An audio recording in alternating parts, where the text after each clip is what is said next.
Hello जी, राम राम जी। कैसे हो आप सभी? भाई उम्मीद करती हूँ आप सब अच्छे होंगे। मैं भी ठीक हूँ। आप सभी को दिवाली की हार्दिक शुभकामनाएं और सबको बहुत बहुत धन्यवाद। आप सब मेरे इतना सपोर्ट कर रहे हो, मेरे चैनल को इतना पसंद कर रहे हो, मेरी सारी रीलें वायरल हो रही हैं। तो भाई आप लोग जो है मेरे परिवार जैसे हो, तो आपको बहुत बहुत शुभकामनाएँ। और 5 दिवसीय त्योहारों की, धनतेरस, छोटी दिवाली, बड़ी दिवाली, गोवर्धन, विश्वकर्मा पूजा और भैया दूज। तो भाई हम शुरू करते हैं आपको बताने की अपनी ये कहानी कि आज मैं गई मेरी ससुराल मंडावली। वहाँ मेरी देवरानी और जेठानी दोनों ने मुझे बुला रखा था कि भाई हमारी पूजा पितरों की हमारे घर से ही होगी। जैसा कि आप सभी जानते हैं या फिर नहीं भी जानते हैं, तो मैं आपको बताना चाहती हूँ कि पिछले ही साल जो है मेरे बेटे की डेथ हुई थी और मेरी सासू माँ की भी। तो इसलिए हमें इस साल सारे त्यौहार जो हैं तो हमारे लिए बुरे ही और खोटे ही, लेकिन हमें शुरुआत सभी की करनी पड़ेगी। तो इसीलिए हम देवरानी जेठानी सब इकट्ठा हुए। तो भाई हम हैं 4 देवरानी जेठानी। और जेठानी जो है हमारी वो मंडावली में ही रहती हैं, देवरानी मेरी नोएडा में रहती हैं और भाई मैं करावल नगर में रहती हूँ। और मेरे साथ मेरी बहन की भी शादी हुई थी, तो वो भी मेरे साथ करावल नगर में रहती है। हम दोनों बहनें अपने भाई के साथ रहते थे और उसके बाद मैंने बच्चों की शादी कर दी। और भाई अब मैं अपने बच्चों के साथ भी और अपने भाई के साथ भी और अपने ससुराल वालों के साथ भी और भाई अब आपके साथ भी। तो हमारा जो है ये यूट्यूब परिवार भी जो है मेरे परिवार जैसा ही है। इन्होंने मुझे इतना प्यार दिया, इतना मान सम्मान दिया, इतने कम समय में मेरे चैनल को इतना आगे पहुंचाया। तो भाई आप सभी का बहुत बहुत धन्यवाद। तो ये है मेरी छोटी देवरानी सुधा। मैं इसे जो है बहुत प्यार करती हूँ, बिल्कुल अपनी छोटी बहन की तरह। और इसने कभी भी, इसी ने क्या, हम चारों देवरानी जेठानियों ने कभी भी एक दूसरे से ना कभी लड़े, ना कभी कोई नोक झोंक और ना ही कभी कोई बुराई या कोई किसी तरह की। जब भी हम मिलते हैं, एक साथ होते हैं, तो हमें बिल्कुल ऐसे अभाव ही नहीं होता किसी तरह का कि भाई हम अलग हैं या फिर हम कहीं दूर से आए हैं। बिल्कुल अपनापन इस तरह का कि जैसे एक ही फैमिली, एक ही घर, और बिल्कुल भी किसी चीज़ का मनमुटाव नहीं होता। हम सब कुछ भूल जाते हैं कि हमारे पे क्या कष्ट था, क्या दुख था, क्या सुख था। हम इतने एक दूसरे में खो जाते हैं कि हम इतनी सारी बातें करते हैं। हम अपना सारा जो हमारे साथ क्या क्या हुआ वो सब हम शेयर करते हैं। तो भाई बहुत से लोग जो है हमें ऐसे ही कमेंट करते हैं कि आप कहाँ से हो, क्या हो, ये हो। तो देखो, जो कोई नहीं जानता मैं उन्हें बता दूँ कि मैं बेटी करावल नगर की हूँ और बहू मंडावली की हूँ। मंडावली भी दिल्ली में ही है और करावल नगर भी दिल्ली में ही है। तो भाई ये है मेरी जेठानी का घर।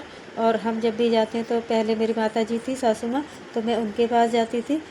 फिर उनके साथ से फिर जेठानी भी, हम सब वहीं इकट्ठा हो जाते थे। अब जब सासू माँ जी नहीं रही हैं, तो अब मैं अपनी जेठानी के घर जाती हूँ और हम सब मिलके वहीं जाते। हम चाय पानी नाश्ता हमारी जेठानी हमारे लिए भाग भाग के बनाती है, जबकि चल नहीं पाती, फिर भी जो है हमारे लिए इतनी कहती है कि क्या खाएगी, क्या पिएगी। तो भाई इन्होंने पहले मेरे लिए चाय बनाई, जब देवरानी ने चाय छोड़ दी है, तो मैंने कहा, दीदी अब मेरे लिए अकेले के लिए चाय बनाओगी? कि नहीं, मैं बनाऊँगी। कोई नहीं, क्या चाय नहीं बना सकती? मैं बना सकती हूँ। तो मैंने कहा चलो ठीक है, आप चाय बनाओ, मैं बर्तन धोऊँगी। तो फिर छोटी वाली बोली सुधा कि नहीं दीदी, आप लोग पियो, मैं बर्तन धोऊँगी। तो भाई हमारा शुरू से ही हमारा ये रूल रहा। रूल लगा लो या अपने घर का डिसिप्लिन, या हमारा जो है इज्जत करने का एक लहजा, या फिर हमारी जो हमें संस्कार मिले हैं, ये उसकी तहज़ीब कह लो। कि जब हमारी सासू माँ थी और हमारी नंदे थी, तो हमारी जेठानी ने बहुत काम करा और भाई आज भी बहुत काम करती हैं। और उससे उनके बाद जब हम दोनों बहनें गए, तो मेरी बहन तो इतना काम खैर उस दिन भी नहीं करती थी, अब भी नहीं करती है। वैसे वो काफ़ी नाराज़ हो जाती है कि मैंने करा ही क्या है, मैं करती क्या हूँ, मैं ही करती हूँ। तो भाई मैंने बोल दिया सॉरी। तो हमारे घर में ये था कि जब तक हमारी माता जी थी, नंदे थी, तो हमारी जेठानी सारा काम जो है संभाल के रखती थी। वो बाहर बाहर का ही करती थी। अपनी मतलब हम हमारी नंदों ने और सास ने हमारी बहुओं के आगे काम कुछ नहीं करा। अच्छा, फिर जब हम चले गए, तो उसके बाद फिर हमने भी वही करा कि हमने अपने सामने अपनी जेठानी और अपनी सास को नहीं करने दिया, हम ही लोग करते हैं। फिर उसके बाद जब हमारी छोटी देवरानी आई, तो भाई देखो वो बहुत एकदम कोमल सी, नाजुक सी, बहुत सुंदर है। और एक तरह से कहो तो मैं तो कहती हूँ कि हमारे पूरे परिवार में मुझे बहुत अच्छी है, बहुत सुंदर लगती है और सभी को लगती है भी। इतनी पढ़ी लिखी भी है, इतनी सुंदर भी है, लेकिन ना किसी तरह का कोई ईगो, ना घमंड, ना कोई किसी तरह का। भाई अच्छे घर से बहू भी है, अच्छे घर से बेटी भी है। तो भाई सब कुछ भूल जाती है कि मैं कितनी रिच हूँ या क्या हूँ, कुछ नहीं। अब बिल्कुल हर तरह का जो है कोई भी हमारे बीच ऐसा ऊंच नीच या मतभेद नहीं होता और बड़े प्यार से हम सारे काम करते हैं। जब भी हमारे ऊपर भगवान ने कोई दुख दिया तो हमने वो भी साथ ही झेला, और जब हमें भगवान ने खुशी दी तो हमने खुशी भी साथ ही मिल के जो है बाँटी। तो वही हम पहुँचे जेठानी के घर, और वहाँ हमने जो है जेठानी जो है वो पैर में उनकी दिक्कत है, तो इसलिए वो ज़्यादा चल फिर नहीं पाती हैं, और फिर जब हम रहते हैं तो हम उन्हें ज़्यादा काम करने भी नहीं देते। तो भाई उन्हें करना था कि अभी दोपहर है, दोपहर के टाइम कोई पूजा नहीं होती है, और अब ये आज छोटी दिवाली है, आज भी दिए लगेंगे, आज भी पूजा होगी, और कल बड़ी दिवाली है तो कल सुबह भी पूजा होगी, और शुरुआत यहीं से होगी। तो भाई चलो ठीक है, हम तो उनकी खुशी में खुश, जैसे वो खुश वैसे ही हम भी खुश। तो भाई देवरानी ने संभाल लिया मोर्चा, और उन्होंने लेके चाकू जो पहले के स्टिकर लगे थे उन्हें छुड़ाया और नए स्टिकर लगाए। तो भाई ये हैं हमारे पितृ बाबा जिनकी हम पूजा करते हैं। हर संडे को मेरे देवर जो हैं उनकी बड़े अच्छे से सेवा करते हैं और बहुत उनकी पूजा पाठ करते हैं, और हर साल जो है एक बड़ा हवन वगैरह भी करवाते हैं। और भाई हम तीनों देवरानी जेठानी तो जैसे हमसे बन जाती है यथाशक्ति तथा भक्ति। अब वहीं जेठानी जी रहती हैं तो वो प्रतिदिन ही करती हैं, हम लोग कभी तीज त्यौहार को ही करते हैं, और देवर हर संडे को करते हैं। तो भाई हमने बैठ के पहले चाय पानी पी, फिर गप्पे लड़ाए, फिर हमने पुराने स्टिकर छुटाए, और फिर हमने भाई जो उन्होंने सामान ले रखा था उन्होंने कहा कि तुम इन्हें लगा दो। हमने उनका मंदिर सजाया। हमने नहीं सजाया भाई, देखो मेरे से छोटी देवरानी है सुधा, उसने सजाया, मैंने वीडियो बनाई और मैं घूमती ही रही। और तो देखो भाई कैसा मंदिर लगा है। फिर उसके बाद बज गए 4, तो फिर 4:30 बजे था राहु काल, तो इसलिए हमने तीनों ने, मतलब जेठानी जी सुबह ही पूजा कर चुकी थी, मैंने, मेरी देवरानी ने और मेरे देवर ने, विनोद ने, हमने पितरों की पूजा करी। और पूजा करने के बाद फिर हमने जो है फिर शाम की चाय पी, और फिर मैंने कहा दीदी अब तो मुझे बहुत देर होगी, मैं चलूँगी, मुझे फिर घर पहुंचने में भी लेट हो जाएगा। भाई आज का मैं आपको किस्सा बताऊं कि मैं घर से निकली थी 9 बजे और ससुराल में पहुंची 1 बजे। मेरा विचार था कि मैं जल्दी जा रही हूँ तो मैं जल्दी सुबह की पूजा करके और मैं जल्दी वापस आ जाऊँगी। लेकिन जैसे ही मैं वहाँ पहुँची तो बज गया था 1 बजे कोई पूजा नहीं होती। 12 बजे के बाद कहते हैं कि भाई पितरों की या भगवान की किसी की भी पूजा ज़्यादा नहीं होती है। तो उन्होंने कहा कि अब तुम 3:30 बजे के बाद ही पूजना, और तब तक तुम बैठो। तो भाई हमने फिर वेट करा, हमने तब तक उनके जो छोटे मोटे काम थे वो करे, उनका मंदिर सजाया, उनके स्टिकर वगैरह लगाए, बाबाओं की सफाई करी, और फिर जब हमने शाम की पूजा कर ली, फिर चाय वगैरह पी के, तो देवरानी बोली कि दीदी मैं आपको मेट्रो स्टेशन तक छोड़ देती हूँ, तो आप गाड़ी में बैठो। तो भाई हमने अपने बाबाओं से, अपने पितरों से, अपनी जेठानी से उनके प्रणाम करा, उनके पैर छुए और उनसे हमने अपना आशीर्वाद लिया, और हमने चलने की तैयारी करी। देखो हमारे यहाँ कहते हैं कि जब कोई भी तीज त्यौहार होता है तो सबसे पहले हमारे यहाँ जो हमारे पितृ होते हैं, जो हमारे पूर्वज होते हैं, जो हमारे कुल देवता होते हैं, हमारे यहाँ उन्हीं की पूजा पहले होती है, उसके बाद फिर हम दूसरी पूजा करते हैं। तो भाई ये मेरे जेठानी के घर बने हुए हैं हमारे पितृ।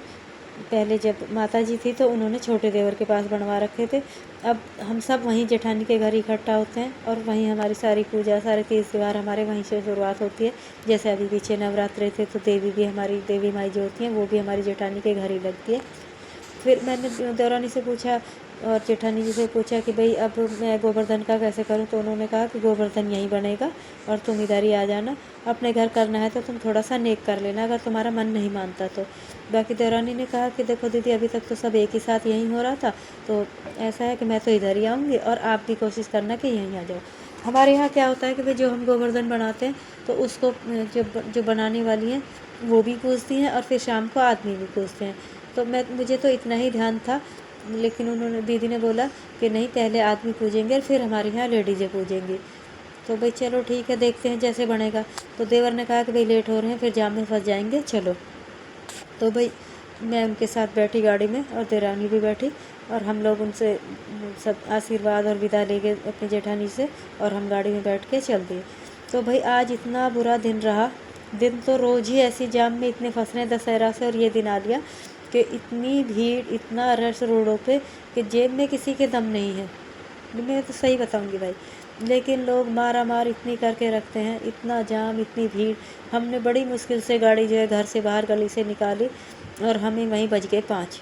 4 बजे से और 1 घंटा हमें मंडावली से बाहर निकलने में लग गया। इतना रश, इतना जाम, और देवर जी जो हैं वो गाड़ी चला चला के डिस्टर्ब हो गए। कभी गाड़ी यहाँ जा रही है, कभी वहाँ जा रही है। इतना गाड़ी में मतलब इतना लोगों से लड़ाई होते होते बची। बड़ी मुश्किल से हमने गाड़ी जो है अपनी करावल उससे सॉरी मंडावली से बाहर निकाली।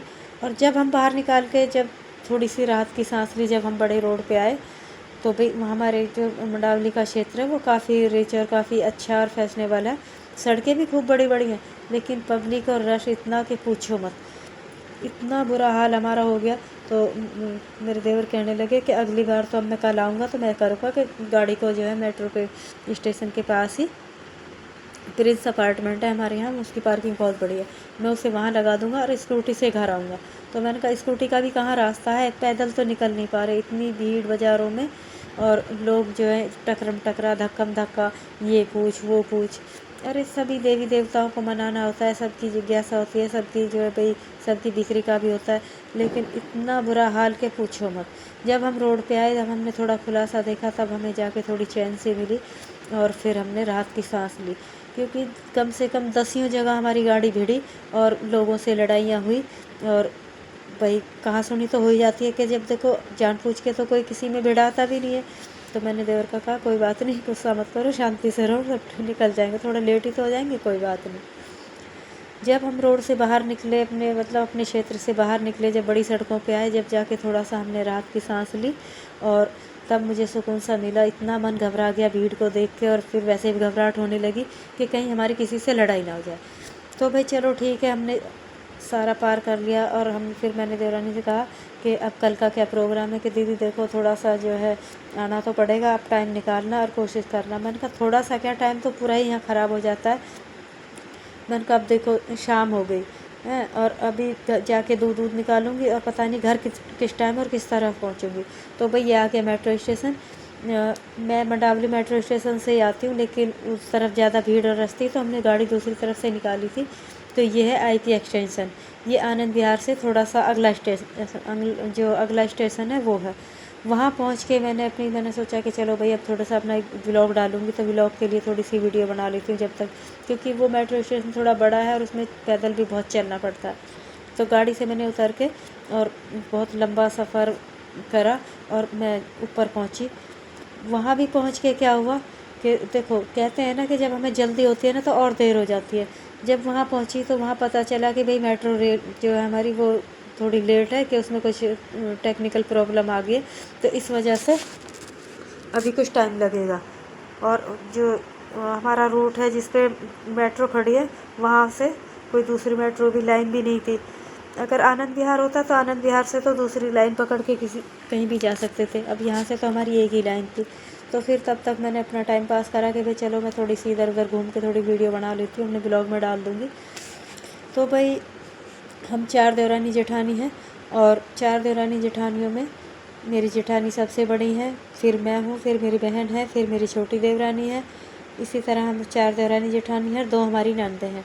हमारे जो पिताजी थे ससुर जी, तो वो 3 भाई थे, और तीनों भाइयों को देखो कितना अच्छा तालमेल था, कि उनमें भी बड़ा प्रेम था, और बड़े इतने संस्कारी और इतने अच्छे थे वो बुजुर्ग हमारे, कि उन्होंने हमें चलो भाई ऊपर पहुँच गए, लिफ्ट खुल गई, अब चलो अब मेट्रो आने वाली है।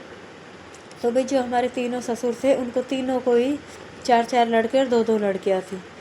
तो हम सब हंसते थे कि भाई आपने इतनी अच्छी प्लानिंग कैसे करी, कि ना कोई कम ना कोई ज़्यादा, और सब में जो है बिल्कुल एक समान, कि हमें जितना तालमेल था। अब आगे आप लोगों का देखते हैं। भाई देखो तालमेल तो हमने बहुत बढ़ाने की कोशिश करी, बहुत अच्छे से ही करा, लेकिन ऊपर वाले ने हमें जो भी इतने कष्ट हमारी किस्मत में लिखे, हमने उन सब का सामना करते हुए, और अभी भी मैं आपको बताऊं कि मेरी आंखें बता रही होंगी कि ये दिन मेरे पे कितने भारी और कैसे जा रहे हैं। क्योंकि ऐसा कोई दिन नहीं कि जिस दिन मैं परेशान ना होती हूँ, या इन आँखों से यूँ समझ लो कि लीटर भर पानी पूरे दिन में निकल ही जाता होगा। कोशिश भी बहुत करती हूँ, अपने आप को समझाती भी बहुत हूँ, लेकिन बेटा बुलाया नहीं जाता। बच्चों को भी संभालना है, अपने काम भी देखने हैं। तो भाई ऊपर भी पहुंचने के बाद वहाँ बहुत लंबा रास्ता था, तो वहाँ भी मैंने कैमरा अपना ऑन नहीं रखा, कि कम से कम चलो मेरे ब्लॉग के लिए थोड़ा सा कुछ मसाला तो मिलेगा। और मैं अपने व्लॉग में डाल दूँगी, क्योंकि मैं ना तो व्लॉग डाल पाती हूँ, ना ही वीडियो बना पाती हूँ। मुझे इतना स्पेस और सही बताऊँ तो मुझे टाइम ही नहीं मिलता। लेकिन फिर भी मैं कोशिश करती हूँ कि भाई जो थोड़ी बहुत 2 दिन 4 दिन में थोड़ी बहुत जो मुझे मिले, थोड़े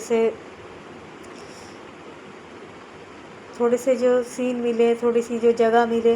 अब देखो रोज़ गाय भैंसों की तो मैं डालती हूँ, दोनों टाइम मैं वहाँ काम करती हूँ, वहाँ के शॉर्ट्स में बराबर डालती रहती हूँ। मेरे पास बहुत सारी वीडियोस इकट्ठे हो रखे हैं। जब मेरी गायों ने जो दूध गिरवाती हैं तो मैं सोचती हूँ कि मैं उनका भी व्लॉग बना के डालूँ, क्योंकि अब तो रोज़ का ही किस्सा हो गया।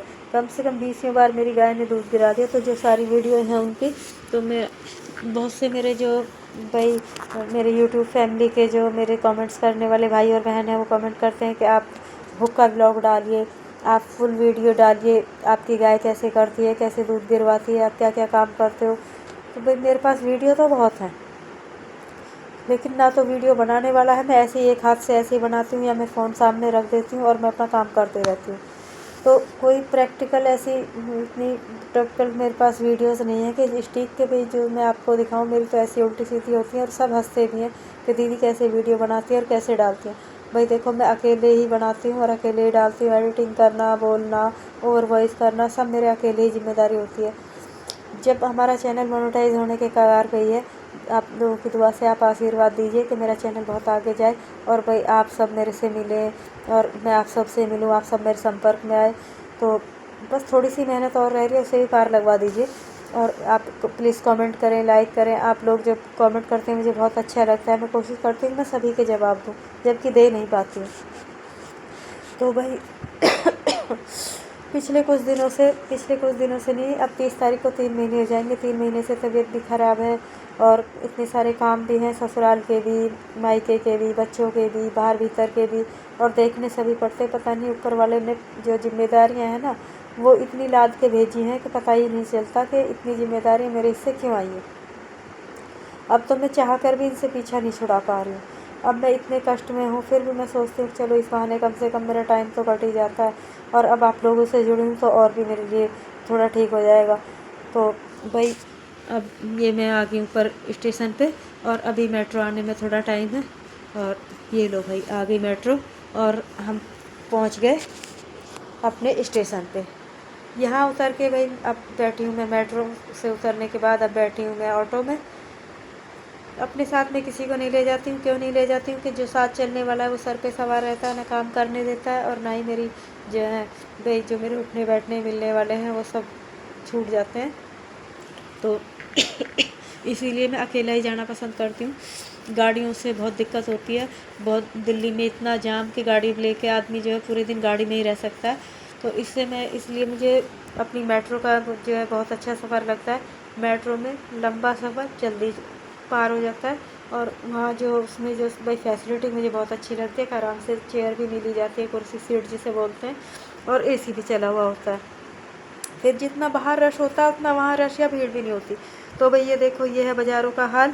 भीड़ खूब है, सामान खूब है, लेकिन ख़रीदार बहुत कम है। और ख़रीदार हैं भी रोडों पे, लेकिन ख़रीद नहीं पाते हैं, सिर्फ रेट पूछते हैं, पता करते हैं। ये भी बच्चों के छोटे छोटे पटाखे लगे हुए हैं, बड़े पटाखों पे बैन है। और मैंने जो है ऑटो से भी थोड़ी रील बनाई कि भाई चलो जब तक घर पहुँचे तब तक जो है थोड़ा आज व्लॉग की जो मेरी वीडियो बनेगी वो थोड़ी लंबी हो जाएगी। खैर मुझे बोलने में तो बहुत दिक्कत होती है, लेकिन अब मैं क्या करूँ, कुछ तो करना ही पड़ेगा। तो भाई जहाँ देखो रोडों पे बहुत इतना साज का सामान इतना लगा हुआ था, सब अपना अपना सामान लेके बैठे थे, और लेकिन ख़रीदारों को ख़रीदारों को जो है जोश नहीं था। अब कुछ टाइम से ऐसा हो रहा है कि जो चीज़ें लोग बाग खुशी से करते थे वो अब सिर्फ मजबूरी में कि भाई हमें ये करना है, उसके तौर पे ऐसे चल रहा है कि क्योंकि एक तो महंगाई इतनी है और काम धंधे हैं नहीं, लोग सभी परेशान हैं। जितनी मैंने लाइफ देखी है, जितना मैंने लोगों को देखा है, सबका अपनी अपनी ज़िंदगी में बहुत स्ट्रगल है, बहुत संघर्ष है। आसान जीवन किसी का